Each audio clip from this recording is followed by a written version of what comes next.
Hello बच्चों, कैसे हैं आप। मैं फिर से आपके लिए वीडियो लेकर आई हूँ और आज आपके लिए बहुत इम्पोर्टेंट वीडियो है क्योंकि डिमांड आ रही थी कि मैडम ये जो रिवीजन टेस्ट पेपर हुआ है इसको सॉल्व करना। तो लेकर आई हूँ। इमीडिएटली मैंने पेपर अरेंज किया और आपके लिए तैयार है। सबसे पहले आप ये समझ लें कि ये जो रिवीजन टेस्ट पेपर था जस्ट ऐसे ही आपके ईयरली एग्जाम भी होंगे, यानी कुल 100 अंकों का जो पेपर था उसमें खंड आ और बा में डिवाइडेड है। तो खंड आ जो 80 नंबर का है, 80 मार्क्स का है, वो सारे क्वेश्चंस आपको हल करने हैं। खंड बा मात्र 20 मार्क्स का है जिसमें आपको क्या करना है, प्रोजेक्ट रहेगा, है ना। प्रयोजना मतलब प्रोजेक्ट होता है, ठीक। ऊपर आपने पढ़ा होगा, पूरा लिखा होगा।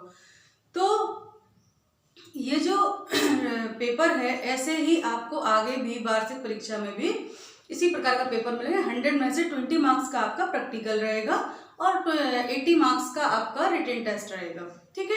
तो उम्मीद है जितना हम कवर कर पाए थे, लगभग पेपर में जो आया है वो सारा मैं पढ़ा चुकी हूँ। थोड़ा बहुत ही मुझे 1-2 क्वेश्चन ऐसे लगे जो अभी मैंने नहीं आपको पढ़ाए हैं, ठीक।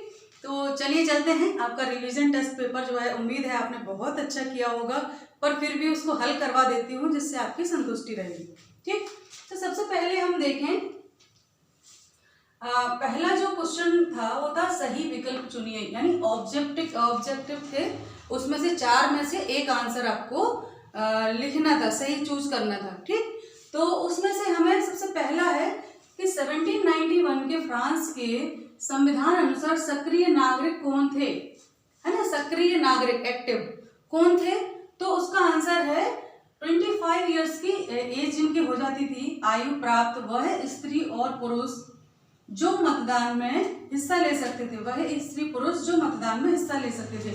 मतलब वोटर लोग, जो वोटर मतदाता थे, उनको उन्होंने सक्रिय नागरिक माना था, ठीक। दूसरा है यूरोप के रेडिकल समूह समर्थक थे, किसके, तो उसमें 4 ऑप्शन थे, जिसमें एक था कि विशेषाधिकारों का विरोध करते थे, या बहुमत के शासन के समर्थक थे, या फिर दोनों।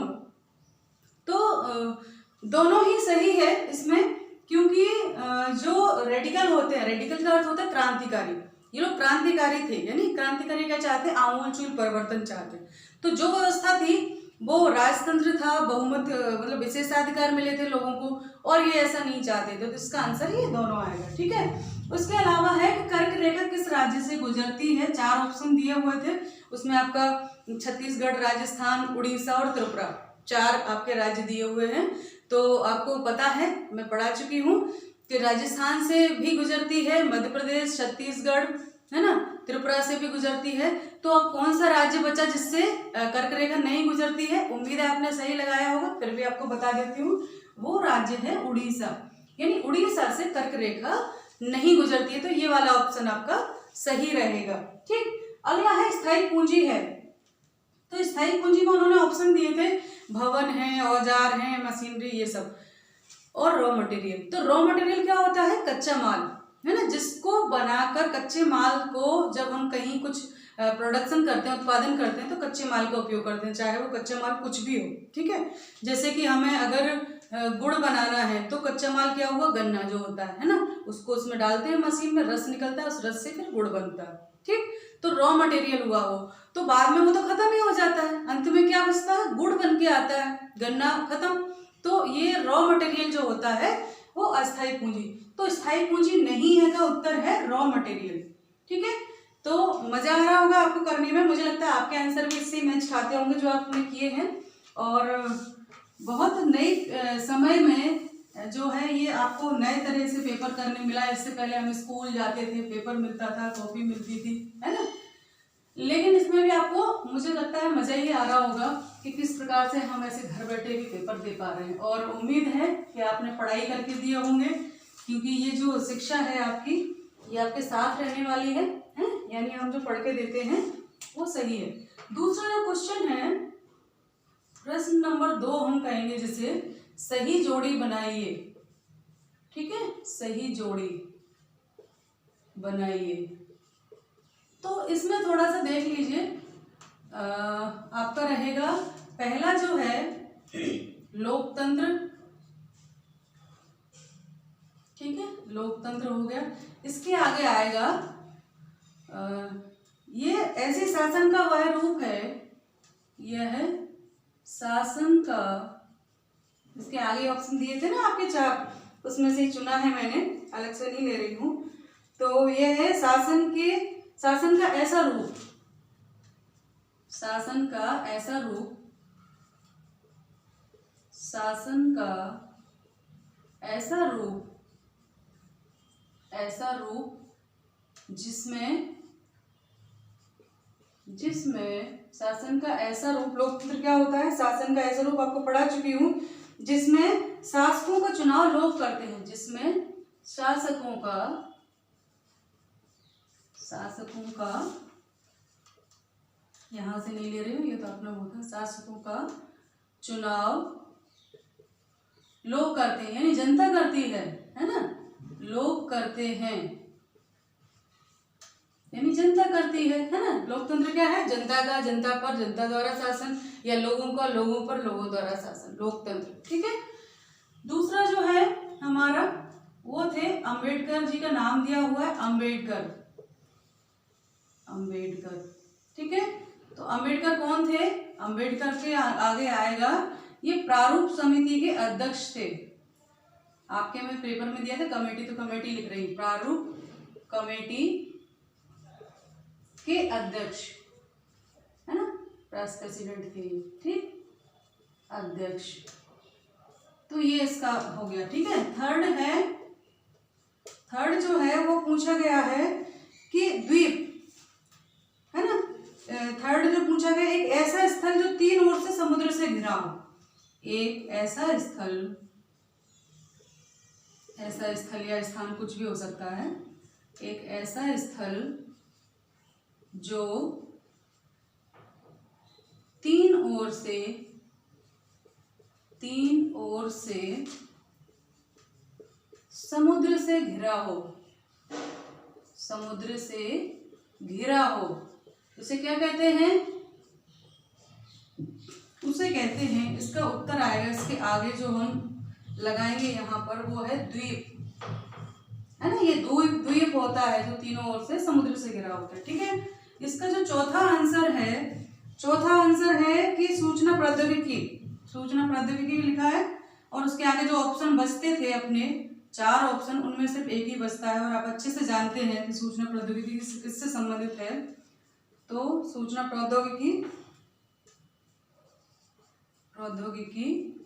और इसके आगे आंसर आएगा आपका कंप्यूटर है ना, क्योंकि सूचना प्रौद्योगिकी कंप्यूटर से संबंधित है।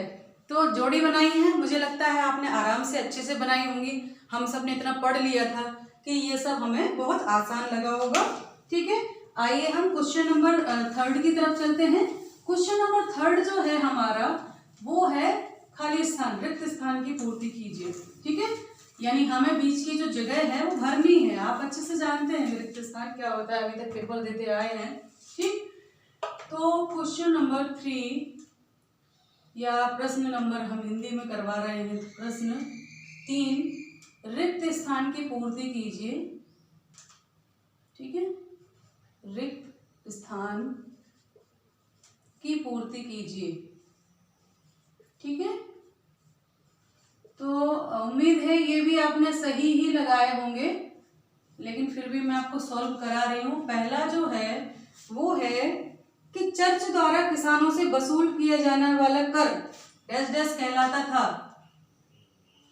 चर्च द्वारा किसानों से वसूला जाने वाला कर, ठीक है। उसके बाद है डैश डैश कहलाता था। तो इसमें आएगा क्या कहलाता था, हमें पता है कि चर्च अलग लेता था, राजा अलग कर लेता था, तो ये था टाइद, इसको कहते थे टाइद है ना, टाइद बोलते थे। दूसरा जो है हमारा रिक्त स्थान वो है कि भारत का सबसे पूर्वी देशांतर है, भारत का सबसे, ये ज्योग्राफी में से आ गया आपका, भारत का जो भूगोल वाले पुस्तक है उसमें से, भारत का सबसे पूर्वी देशांतर है, पूर्वी देशांतर, मैं आपको बता चुकी हूँ प्रश्नोत्तर वाली वीडियो में, है ना, करवाया था। पूर्वी देशांतर है तो कौन सा है, डैश डैश डैश डैश है, इसमें आएगा आपका 97 डिग्री 25, है ना, पूर्व, ये उसका आंसर आएगा 97 डिग्री 25 पूर्व आएगा इसका आंसर। ठीक है, थर्ड जो है हमारा रिक्त स्थान थर्ड, वो है प्रति वर्ष भारत में 26 जनवरी को क्या मनाते हैं। ठीक है, तो प्रति वर्ष या हर साल ऐसे लिखा था, या प्रति वर्ष लिख लें हम, चलो हर साल लिखा था उसमें हर साल लिख लेते हैं। हर साल भारत में 26 जनवरी को डैश डैश डैश मनाते हैं। तो इसमें आएगा गणतंत्र दिवस, है ना, हमारा देश गणतंत्र हुआ था, गणतंत्र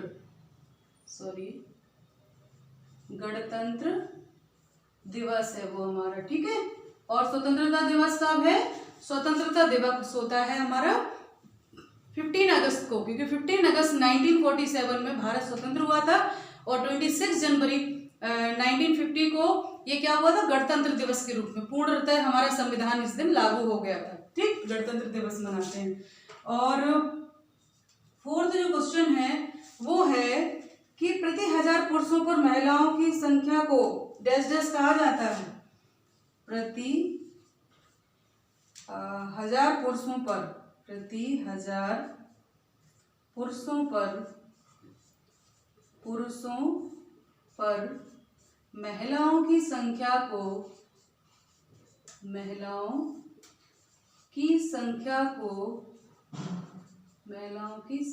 को डैश डैश कहा जाता है। ठीक है, कहा जाता है, तो इसका आंसर आएगा लिंगानुपात। क्या कहा जाता है, लिंगानुपात। ये क्या होता है, ये होता है कि हमने सुना है कि लड़कियों की संख्या घटती जा रही है ना, यानी 1000 इन्होंने मापन लिया, अपनी पूरी जो संख्या है 130 करोड़ की, उसमें से उन्होंने निकाला, रेशियो निकालते हैं भारत का लिंगानुपात पर, सभी राज्यों का अलग अलग, अपने मध्य प्रदेश का अलग है ना, और भारत का अलग है, तो सभी राज्यों का अलग अलग है। जैसे कि अगर अपन राज्यों की बात करें तो पंजाब, हरियाणा जो है उधर का कम है ना, इसी प्रकार से अपने मध्य प्रदेश की बात करें तो भिंड मुरैना का जो औसत है वो कम है। यानी 1000 स्त्रियों, 1000 पुरुषों पर, यानी 1000 लड़कों पर कितनी लड़कियां, तो अगर लड़के 1000 हैं तो लड़कियां कितनी हैं, जैसे अलग अलग है सभी जगह का, मान लो 942, 940, 934, है ना, ऐसे अलग अलग रहता है, तो वो ये लिंगानुपात कहलाता है ना। यानी 1000 पुरुषों पर, जैसे हम कहते हैं केरल का लिंगानुपात सबसे ज्यादा है, क्योंकि वहां 1000 पुरुषों पर महिलाएं जो हैं वो 1022 या 1050 ऐसे हैं, यानी उनका लिंगानुपात ज्यादा है, हमारे यहाँ कम है ना, ऐसे करते हैं, तो वो लिंगानुपात होता है। ठीक, तो ये आपका क्वेश्चन नंबर 4 हुआ, सॉरी 3 हुआ। क्वेश्चन नंबर 4 जो है 1 लाइन क्वेश्चन है, एक वाक्य में उत्तर दीजिए। ठीक है, 1 लाइन क्वेश्चन है उसके, उनको हम हल करेंगे। तो मुझे लगता है कि जो मैं करवा रही हूँ आपको, वो आपको मजा आ रहा होगा, और आपने वही क्वेश्चन मुझे लगता है लगाए होंगे आंसर उनके।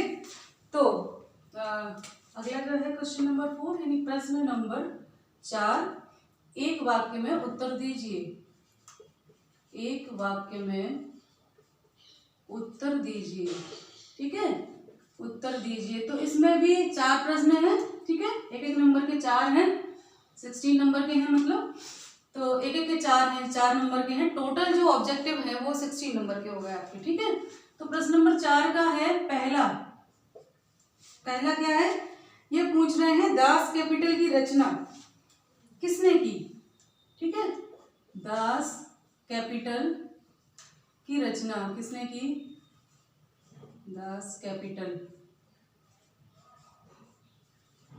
की रचना किसने की। तो इसका आंसर आएगा कार्ल मार्क्स ने। इसका उत्तर है कार्ल मार्क्स। कार्ल मार्क्स जो है वो बहुत बड़े समाज वैज्ञानिक भी थे, अर्थशास्त्री भी थे, राजनीतिज्ञ भी थे, इतिहासकार भी थे। ये एक ऐसे व्यक्ति थे जिन्होंने चारों हमारे कला के चारों उस पर लिखा हुआ है। कोई भी ऐसा सब्जेक्ट नहीं है जिसपे अगर इतिहास पढ़ेंगे तो हमें कार्ल मार्क्स पढ़ना है, अगर हम राजनीति पढ़ेंगे तो उनका बहुत बड़ा उसमें योगदान है, अर्थशास्त्र में तो है ही, है ना। उन्होंने मांग पूर्ति का वो बताया था, कैसे जो मांग बढ़ेगी तो जो डिमांड बढ़ेगी तो सप्लाई कम होगी, इस तरह से। और उनकी रचना और समाजवाद में तो वो है ही, क्योंकि वो समाजवादी थे, समाज वैज्ञानिक उनको कहा जाता है ना। तो ये कार्ल मार्क्स ने लिखी थी दास कैपिटल, उनकी बहुत फेमस पुस्तक का नाम है। ठीक, दूसरा जो है वो है कि दूसरा उनका है कि भारत के उन द्वीपों के नाम जो प्रभावती हैं। भारत के उन द्वीपों के नाम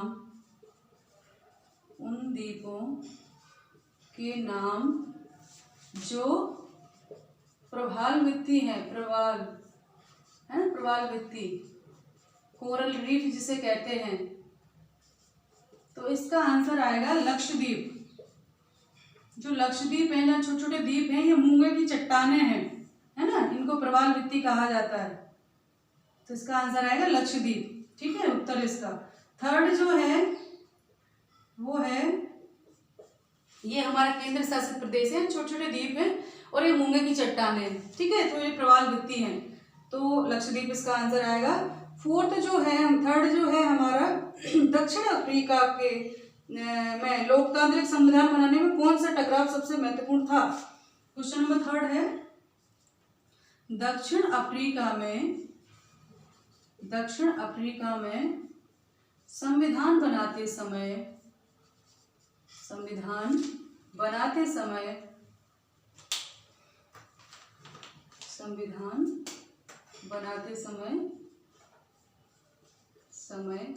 कौन सा टकराव महत्वपूर्ण था।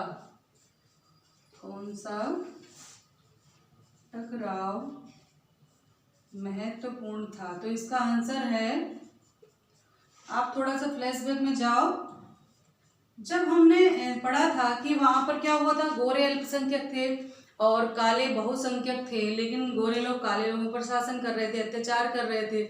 और नेल्सन मंडेला जी ने बहुत लंबी 28 वर्ष जेल में रहे, स्वतंत्रता दिलाई। और फिर जब संविधान का निर्माण होने लगा तो उसमें एक नई चीज हुई थी। जैसे भारत से तो अंग्रेज चले गए थे, लेकिन वहां वो लोग वर्षों से रह रहे थे और वहीं रुक गए। वो जो गोरे लोग थे अल्पसंख्यक, वो वहीं रुक गए, और काले जो अश्वेत लोग थे उन्होंने उनको एक्सेप्ट कर लिया। और संविधान जब बना तो यानी बहुत सारी अलग नस्ल के, अलग अलग रंग वाले भी जो थे, दूसरे कलर वाले भी थे, काले गोरे के अलावा अन्य नस्ल वाले, जैसे भारतीय मूल के लोग, वो सब ने मिलकर संविधान में हिस्सा लिया।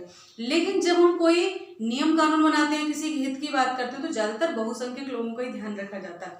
लेकिन वो गोरे जो अल्पसंख्यक थे वो भी उसमें टकराव का कारण थे। तो इसका उत्तर आएगा गोरे अल्पसंख्यक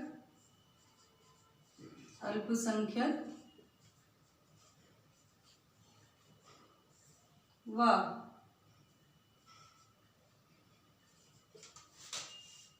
अश्वेत बहुसंख्यक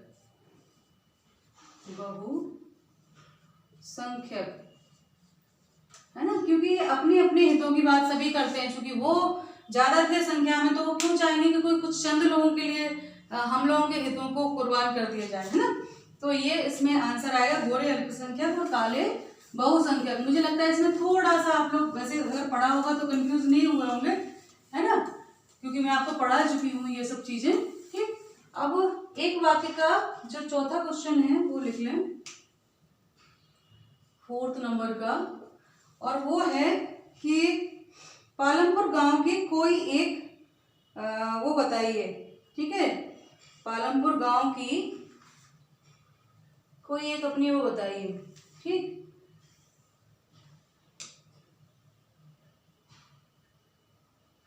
तो ये आ जाएगा आपका।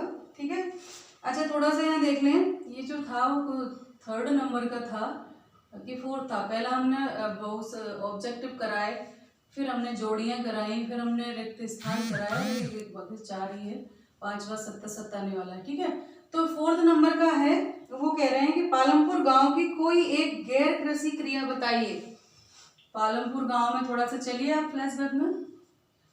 पालमपुर गांव की कोई एक गैर कृषि क्रिया, है ना, गैर कृषि क्रिया बताइए। क्रिया तो बहुत सारी चीजें थी, आप थोड़ा फ्लैशबैक में जाइए। क्या क्या करते थे वहां लोग, एक तो गन्ने की वो थी, गुड़ बनाने की फैक्ट्री थी, उसके अलावा एक गाड़ी चलाने वाला था जिसके पास ऑटो था, जो सामान ले जाता था, ढुलाई का काम करता था, है ना, कंप्यूटर की दुकान भी थी। लेकिन इसमें हम यहाँ उत्तर कुछ भी लिख सकते हैं। मैंने यहाँ लिखा है डेयरी, डेयरी भी थी वहाँ, है ना, डेयरी संचालन, हाँ डेयरी भी थी। ठीक है, वो गैर कृषि क्रिया थी। तो ये 5 उत्तर अपने हो गए। अगला हम बढ़ते हैं सत्य असत्य की ओर। ये आपके 5 प्रश्न जो है दिए हैं ऑब्जेक्टिव वाले, मतलब ऐसे वाले जो शॉर्ट वाले हैं, और वो 4 एक उसमें 4 क्वेश्चन है। इससे पहले जब ये नहीं होता था तो 25 नंबर की हम कहते हैं ओटी आती थी, है ना, 25 नंबर की, अब 20 नंबर की है। ठीक, क्योंकि 4 है एक उसमें और 5 तरह के होते थे। तो हमारा क्वेश्चन नंबर 5 यानी प्रश्न नंबर 5 है सत्य असत्य। असत्य, ठीक है, यहाँ हम सत्य असत्य करेंगे। तो इसका पहला है, और वो है इंग्लैंड के जाने माने उद्योगपति रॉबर्ट ओवन समाजवादी थे। इंग्लैंड के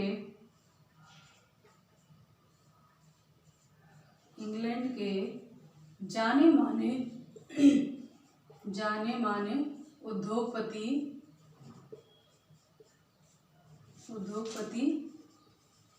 रॉबर्ट ओवन समाजवादी थे। यही पूछा है ना, क्या समाजवादी थे?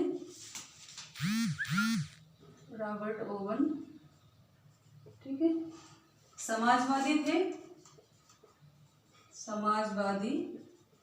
थे। तो इसका आंसर है इसका आंसर है, ये सत्य है, समाजवादी थे ये लिखा था। ठीक है, तो इसका उत्तर है सत्य, हाँ वो एक समाजवादी थे। दूसरा जो है वो है नर्मदा नदी का उद्गम स्थल अमरकंटक है। नर्मदा नदी का, ये हमारे मध्य प्रदेश से संबंधित है, क्योंकि ये मध्य प्रदेश से ही निकलती है। का उद्गम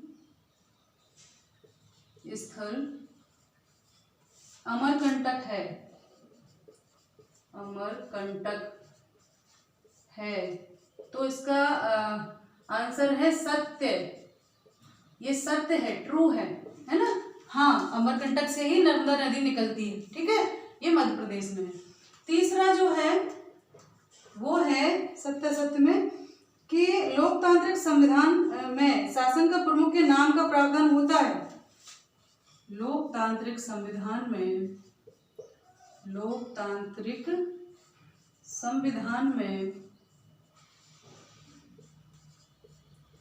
शासन प्रमुख के नाम का प्रावधान है। शासन प्रमुख के नाम का प्रावधान है। तो ये गलत है इसका उत्तर, है ना, तो यहाँ आएगा असत्य।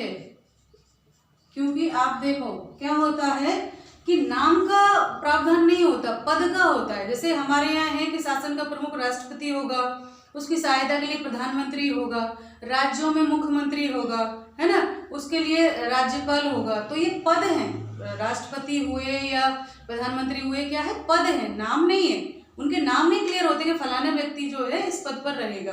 तो ये असत्य हो गया। ठीक है, इसका जो चौथा है वो है कि कालाबाजारी अर्थव्यवस्था का हिस्सा होती है।